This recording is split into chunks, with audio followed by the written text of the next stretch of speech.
Percakapan Bribtu Rizka dengan anak setelah habisi nyawa suaminya Brigadir Esko di kamar terungkap di persidangan.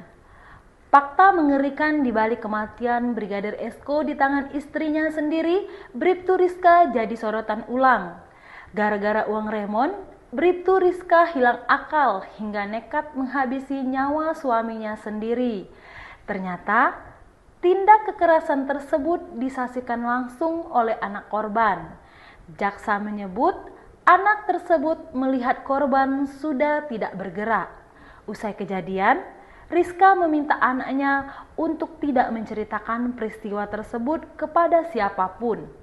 Jaksa penuntut umum mengungkap sebelum Esko tewas, Brigadir Rizka sempat terlibat cekcok sengit dengan suaminya melalui pesan WhatsApp terkait permintaan uang jutaan rupiah.